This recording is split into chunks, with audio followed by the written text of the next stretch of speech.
അത് സ്റ്റാലിനാണെങ്കിലും ഒക്കെ എന്താണ് അവരവരെ ആ നിലയ്ക്കുള്ള നമ്മൾ ഒരു മതവും കാണിക്കാറില്ല. അപ്പോൾ ഇങ്ങനെയുള്ള ഒരു രാഷ്ട്രീയ പശ്ചാത്തലമുള്ളൊരു സംസ്ഥാനത്ത് പെട്ടെന്ന് ഒരാൾ വന്നിട്ട് ഞാനിതിനെ ക്രിസ്ത്യൻ രാജ്യമാക്കും എന്നൊക്കെ പറയുമെന്ന് പറഞ്ഞു കഴിഞ്ഞാൽ അത് തന്നെ ഒരു വലിയ ഫലിതമാണ്.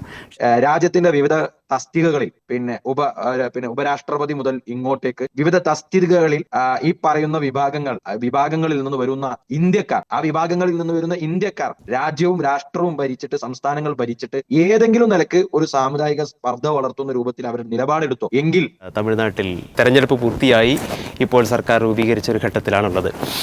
വിജയ് അവിടെ ഭൂരിപക്ഷം നേടുകയും സർക്കാർ രൂപീകരിക്കുകയും ചെയ്തിരിക്കുന്നു. എന്നാൽ വിജയുടെ ഒരു സർക്കാർ രൂപീകരണ ചർച്ചകളിൽ നമ്മൾ കണ്ണോടിക്കുമ്പോൾ ഒരു ന്യൂനപക്ഷ സർക്കാരാണ് എന്ന നിലക്കുള്ള ചർച്ചകളാണ് ഇവിടെ ഉയർന്നു വരുന്നത്. ഈ ഒരു വിഷയം നമ്മൾ ചർച്ചക്കെടുക്കുമ്പോൾ രണ്ടു നിലക്കാണ് ഇവിടെ ന്യൂനപക്ഷ സർക്കാർ എന്നത് വിലയിരുത്തപ്പെടുന്നത്. ഒന്ന്, പുറമേ നിന്നുള്ള പിന്തുണ കൊണ്ട് മാത്രം, കേവല ഭൂരിപക്ഷം നേടാത്തത് കൊണ്ട് തന്നെ പുറമേ നിന്നുള്ള പിന്തുണ കൊണ്ട് ഭരണത്തിലെത്തി എന്നതാണെങ്കിൽ, ഈ ഒരു വ്യക്തി അദ്ദേഹം ഒരു ന്യൂനപക്ഷത്തെ പ്രതിനിധാനം ചെയ്യുന്ന ഒരാളാണ് എന്നതടക്കമുള്ള കാര്യങ്ങൾ ഇവിടെ യഥാർത്ഥത്തിൽ ചർച്ചയിലുണ്ട്. കേരളത്തിലെ മാധ്യമങ്ങളടക്കം ഇതിനെ ഒരു ഭീതിതമായ രീതിയിൽ കാണുകയും ചെയ്യുന്നു എന്ന് വേണം നമ്മൾ കരുതാൻ. എന്താണ് നമുക്കിതിനോട് പ്രതികരിക്കാനുള്ളത്? അല്ല, അദ്ദേഹം ഒറ്റ കക്ഷി എന്ന നിലയിൽ ഭൂരിപക്ഷം നേടിയിട്ടില്ല എന്ന് നമുക്കറിയാം. അത് പലപ്പോഴും പല ഘട്ടങ്ങളിലും ഇന്ത്യൻ രാഷ്ട്രീയത്തിൽ സംഭവിച്ചിട്ടുള്ളൊരു കാര്യമാണ്. പിന്നീട് ആ രീതിയിലുള്ള കോയിലിയേഷൻ ഗവൺമെൻറ്റുകൾ ഉണ്ടായിട്ടുണ്ട്. അത് കേന്ദ്രത്തിലും കേരളത്തിലൊക്കെ മറ്റേ സംസ്ഥാനങ്ങളിലൊക്കെ. ആ അർത്ഥത്തിൽ അത് സഭയുടെ മുൻപിൽ തെളിയിക്കപ്പെടേണ്ട കാര്യമാണ്. അത് എനിക്ക് തോന്നുന്നു ഇപ്പോഴത്തെ അവസ്ഥയിൽ എന്ത് ചെയ്യും, എന്തായാലും സർക്കാർ രൂപീകരിക്കപ്പെടും, അതിൽ സംശയമൊന്നുമില്ല. ആ രീതിയിലുള്ള സോളിഡായിട്ടുള്ള പിന്തുണ അദ്ദേഹത്തിന് നൽകിയിട്ടുള്ള പാർട്ടികളുണ്ട്. ഇനി ചിലപ്പോൾ കൂടുതൽ ചേരാനാണത് സാധ്യത. പക്ഷെ രണ്ടാമത് പറഞ്ഞൊരു വിഷയം, ഇന്ന് തന്നെ ADMK-യിൽ നിന്ന് കുറച്ച് ആളുകൾ പിന്നെ രാജിവെച്ച് TVC ചേർന്നു എന്നൊക്കെ വാർത്ത. അതങ്ങനെ ജസ്റ്റ് കണ്ടു പോകുന്നത് ഒരു പിളർപ്പിലേക്ക് എന്നൊക്കെ പറഞ്ഞിട്ട്. എന്തായാലും ഈ രണ്ടാമത് പറഞ്ഞ വിഷയം, ഇദ്ദേഹം ജോസഫ് വിജയ് ആണ് എന്നുള്ള ഒരു ഇത് പെട്ടെന്ന് എന്താ വെച്ച് കഴിഞ്ഞാൽ ഇങ്ങോട്ട് പോപ്പപ്പ് ചെയ്ത് വരികയാണ് ചെയ്യുന്നത്. നേരത്തെ തന്നെ അദ്ദേഹത്തെ ആ ഒരു പിന്നെ ഇതൊക്കെ പറഞ്ഞിരുന്നു, പേരിനെ കുറിച്ചുള്ള ഇതുകളൊക്കെ. പക്ഷെ ഇവിടെ നമ്മുടെ മുമ്പിലുള്ളൊരു ചോദ്യം, യഥാർത്ഥത്തിൽ ഇന്ത്യയിൽ അങ്ങനെ ഒരു മുസ്ലിമിനും ക്രിസ്ത്യാനിക്കുമൊന്നും മുഖ്യമന്ത്രിയോ അല്ലെങ്കിൽ പ്രധാനമന്ത്രിയോ ഒന്നും ആകാൻ പാടില്ല എന്നുള്ളതാണോ? അല്ല, അങ്ങനെ സംഭവിച്ചാൽ ഈ രാജ്യത്തിന് മഹാ അപകടങ്ങൾ വല്ലതൊക്കെ സംഭവിക്കുമോ എന്നുള്ളതാണ്. ഇപ്പോൾ നമുക്കറിയാം, ഇപ്പോൾ മുസ്ലിങ്ങൾക്ക്, അതായത് കാശ്മീർ നമ്മൾ മാറ്റി നിർത്തി പറയണം, ഇന്ത്യയിൽ എന്ത് ചെയ്തിട്ടുണ്ട്, ഇപ്പോൾ മഹാരാഷ്ട്രയിൽ AR ആന്തുലെ മുഖ്യമന്ത്രിയായി ദീർഘകാലം ഇരുന്നിട്ടുണ്ട്. രാജസ്ഥാനിൽ ബറക്കത്തുള്ള ഖാൻ ഇരുന്നിട്ടുണ്ട്. ബീഹാറിൽ അബ്ദുൽ ഗഫൂർ അദ്ദേഹം മുഖ്യമന്ത്രിയായി ഇരുന്നിട്ടുണ്ട്. ഇതേപോലെ തന്നെ ആസാമിൽ സയ്യിദ് അൻവാറ തൈമൂർ അദ്ദേഹം 2 ടേമിൽ എന്ത് ചെയ്തിട്ടുണ്ട്, മുഖ്യമന്ത്രിയായിട്ടുണ്ട്. അതുപോലെ മണിപ്പൂരിൽ മുഹമ്മദ് അലീമുദ്ദീൻ മുഖ്യമന്ത്രിയായിട്ടുണ്ട്. കേരളത്തിൽ വളരെ ചെറിയൊരു കാലത്തേക്ക് CH മുഹമ്മദ് കോയ ചെയ്തിട്ടുണ്ട്. പോണ്ടിച്ചേരിയിൽ ദീർഘകാലം MOH ഫാറൂഖ് പിന്നെ മുഖ്യമന്ത്രിയായിരുന്നിട്ടുണ്ട്. ഈ സംസ്ഥാനങ്ങളൊക്കെ ഇന്നും വളരെ സുഭദ്രമായിട്ട് നിലനിൽക്കുന്നുണ്ട്. ഒരുപക്ഷെ മണിപ്പൂർ ഇല്ലാതെയായിക്കൊണ്ടിരിക്കുന്നത് BJPയുടെ ഭരണത്തിൻ്റെ കീഴിലാണ്, അല്ലെങ്കിൽ ഒരു ഹിന്ദു സർക്കാരുണ്ടായതിന് ശേഷമാണെന്ന് നമുക്ക് പറയേണ്ടി വരും. ഇനി ക്രിസ്ത്യൻ ആലോചിച്ച് നോക്കൂ. ഇപ്പോൾ മേഘാലയയിൽ കോൺറാഡ് സഗ്മ കോൺഗ്രസിൻ്റെ മുഖ്യമന്ത്രിമാരായിരുന്നു. നെയ്പൂറിയോ എന്ന് പറയുന്ന നാഗാലാൻഡിൽ ക്രിസ്ത്യൻ ഇതുണ്ടായിട്ടുണ്ട്. മിസോറാമിൽ സൊറാമ തങ്ക എന്ന് പറയുന്ന മുഖ്യമന്ത്രി ഉണ്ടായിട്ടുണ്ട്. പിന്നെ ആന്ധ്രയിൽ നമ്മളുടെ YS രാജശേഖർ റെഡ്ഡി, അദ്ദേഹം റെഡ്ഡിക്കായിരുന്നു, അദ്ദേഹം ക്രിസ്ത്യാനി ആയിരുന്നു. കേരളത്തിൽ ഉമ്മൻചാണ്ടി വന്നിട്ടുണ്ട്, AK ആൻ്റണി വന്നിട്ടുണ്ട്, അജിത് ജോഗി മറ്റേ ഇത് ചെയ്തിട്ടുണ്ട്. അപ്പോൾ ഇങ്ങനെ ധാരാളം ക്രിസ്ത്യൻ മുഖ്യമന്ത്രിമാരും ഇന്ത്യയിലുണ്ടായിട്ടുണ്ട്, അല്ലെങ്കിൽ പല സംസ്ഥാനങ്ങളുണ്ടായിട്ടുണ്ട്. ഇതൊന്നും തന്നെ ഇന്ത്യയുടെ ഏതെങ്കിലും രീതിയിൽ അതിൻ്റെ ഈ ദേശരാഷ്ട്രത്തിന് അല്ലെങ്കിൽ അതിൻ്റെ ഒരു പിന്നെ യൂണിറ്റിക്കോ ഒന്നും ഒരു പോറലും ഇതുവരെ ഏൽപ്പിച്ചിട്ടില്ല.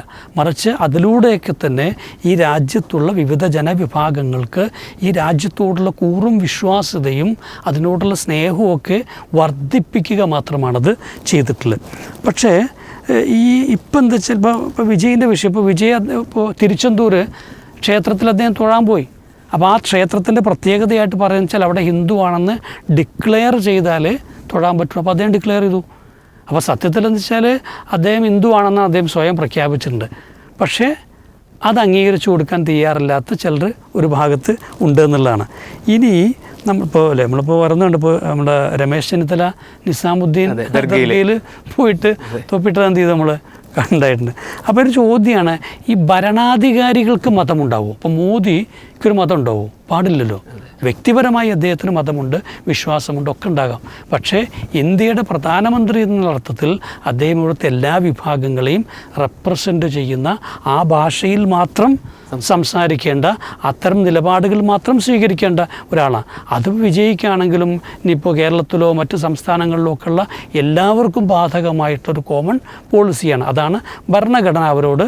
പിന്നെ നമുക്കറിയാം, ഇപ്പോൾ അവർ ഈ സത്യപ്രതിജ്ഞ ചെയ്യുന്ന സമയത്ത് വായിക്കുന്ന വാചകങ്ങൾ അതുതന്നെയാണ്. എന്തായാലും ഇപ്പോൾ ഇന്ത്യയിൽ നമുക്കറിയാം, ഇപ്പോൾ സോണിയാഗാന്ധി ഒരു ഘട്ടത്തിൽ പ്രധാനമന്ത്രി ആകേണ്ടതായിരുന്നു. അതിനെ വളരെ കണിശമായ ചില പ്രചരണങ്ങളിലൂടെയാണ് അന്ന് തടഞ്ഞത്.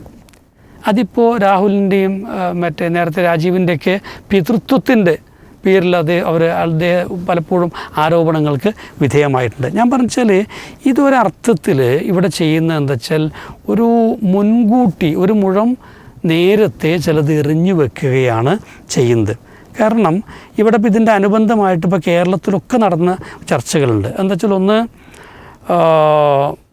കേരളത്തിൽ ഈ ഇലക്ഷനിലൂടെ ഏറ്റവും കൂടുതൽ നേട്ടം കൈവരിച്ചത് ക്രിസ്ത്യൻ സമുദായം ആണ് എന്നാണ് ഇത്. അത് ഒരു നേരിയ തോതിൽ ശരിയാണെന്ന് പറയാം. അതിപ്പോൾ ജനസംഖ്യ ആനുപാതികമായിട്ടാണെങ്കിൽ ഇപ്പോൾ മുസ്ലിങ്ങളെ സംബന്ധിച്ചോളം 30% ഉണ്ട്. അപ്പോൾ നമുക്ക് അല്ലെങ്കിൽ മുസ്ലിങ്ങൾക്ക് 42 സീറ്റ് എന്ത് ചെയ്യണം കിട്ടണം, 35 സീറ്റാണ് ഉള്ളത്. ഹിന്ദു വിഭാഗത്തെ സംബന്ധിച്ചോളം അവർ 51%, 72 സീറ്റ് കിട്ടുന്നുള്ളൂ, 74 സീറ്റ് കിട്ടിയിട്ടുണ്ട്. ക്രിസ്ത്യൻ വിഭാഗത്തെ സംബന്ധിച്ചോളം 18%, അത് 26 സീറ്റാണ് കിട്ടുന്നത്, 31 സീറ്റ് കിട്ടിയിട്ടുണ്ട്. അപ്പോൾ ഇതിനെയൊക്കെ വർഗീയമായി മാത്രം നോക്കിക്കാണുന്ന ഒരവസ്ഥ. ഇനി ഇത് സമുദായം തിരിച്ചുകൊണ്ട് ഇനിയിപ്പോൾ മന്ത്രിമാരുടെ കണക്ക് വേറെ എന്താണ് ചെയ്യുന്നുണ്ട്.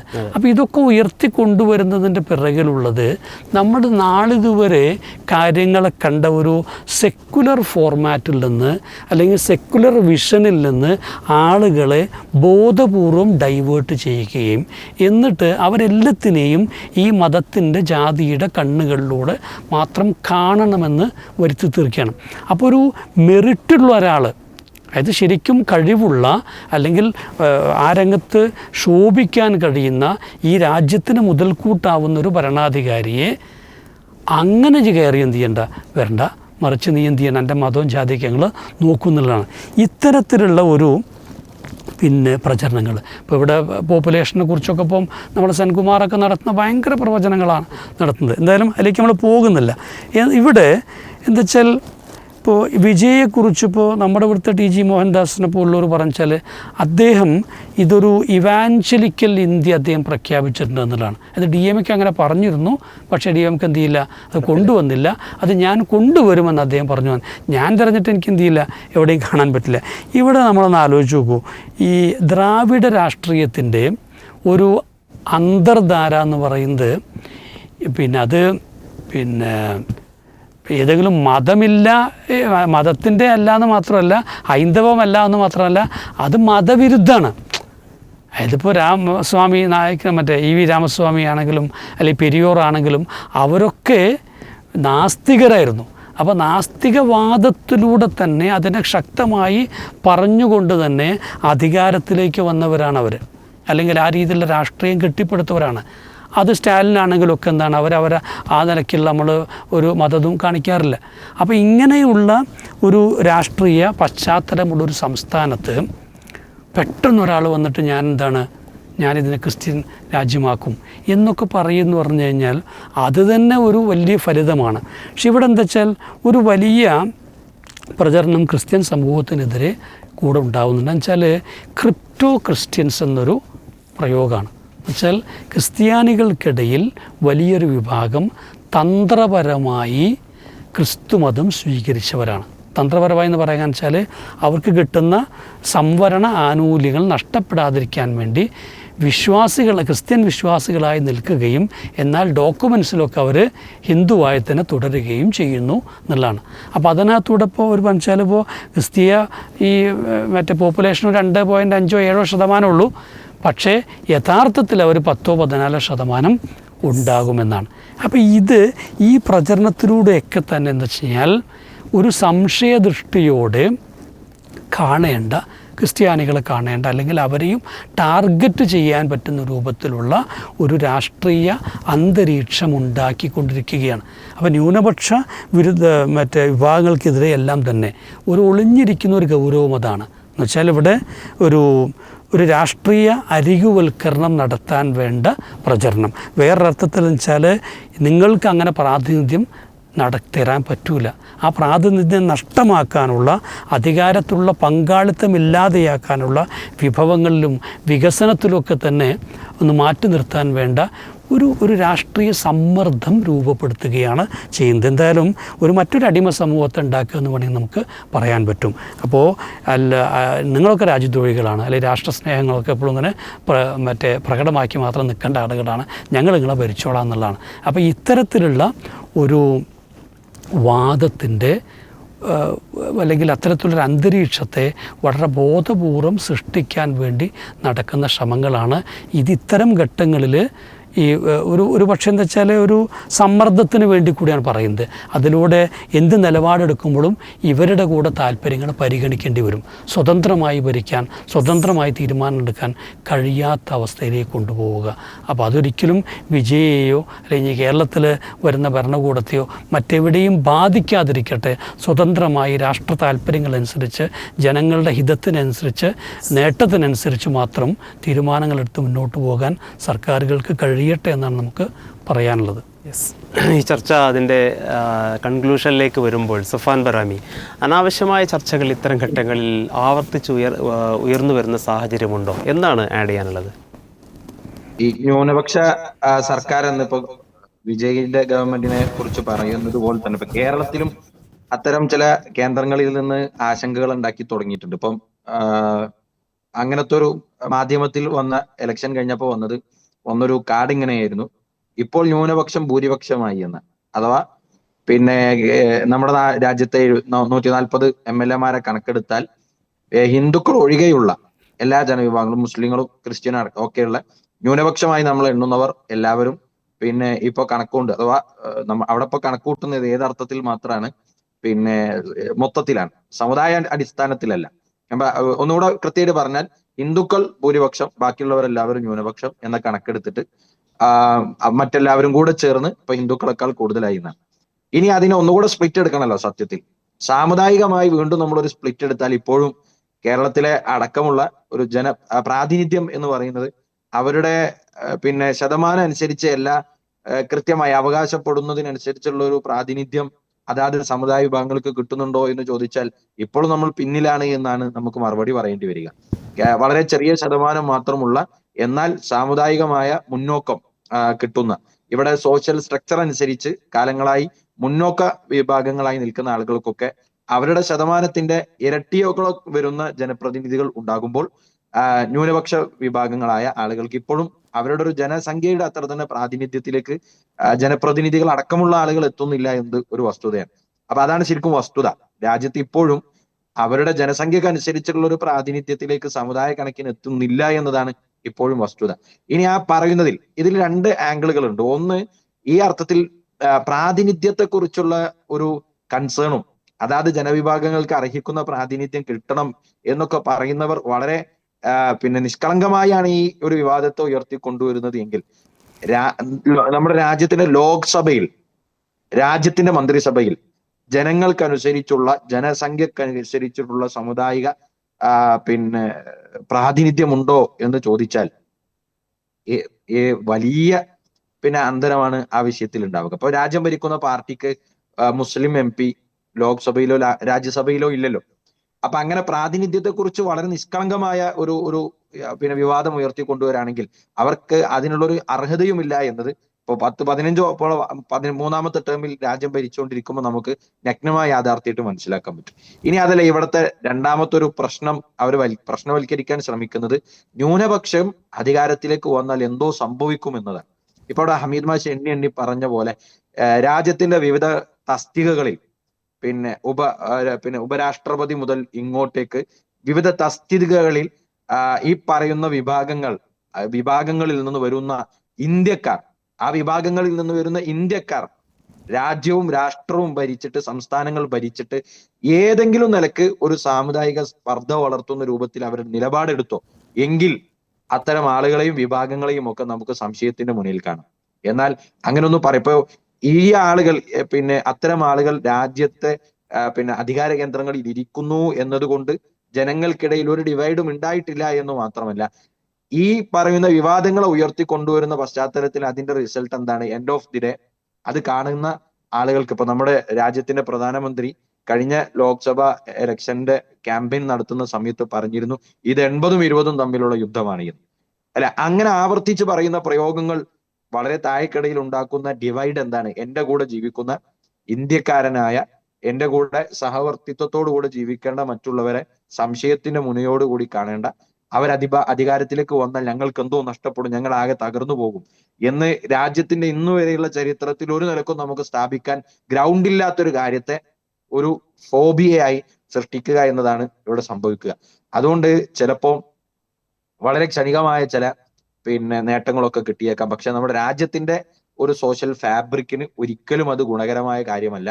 അതിന് എന്തെങ്കിലും ഒരു നുരുമ്പെങ്കിലും ചരിത്രത്തിന്റെ യാഥാർത്ഥ്യമോ അധ്യാപനങ്ങളോ ഒക്കെ ഉണ്ടെങ്കിൽ നമുക്ക് ആ ഡിബേറ്റിനെങ്കിലും ഇവിടെ അവസരമുണ്ട്. എന്നാൽ ഈ പറയുന്നത് പോലെ അങ്ങനത്തെ ഒരു ഗ്രൗണ്ടും ഇല്ലാത്ത സ്ഥിതിയിൽ അതിൽ നിന്ന് അവർ പിന്നോട്ട് പോകണം എന്ന് മാത്രമല്ല, നമുക്ക് കൂടുതൽ ഉത്തരവാദിത്വത്തോടുകൂടി അത്തരം കാര്യങ്ങളെ ബോധവൽക്കരിക്കേണ്ടതുണ്ട് എന്നുകൂടെയാണ് തോന്നുന്നത്. ഇപ്പം നമ്മുടെ സംസ്ഥാനത്ത് UDF അധികാരത്തിൽ വന്നാൽ അതിലെ രണ്ടാമത്തെ കക്ഷിയാണ് മുസ്ലിം ലീഗ്.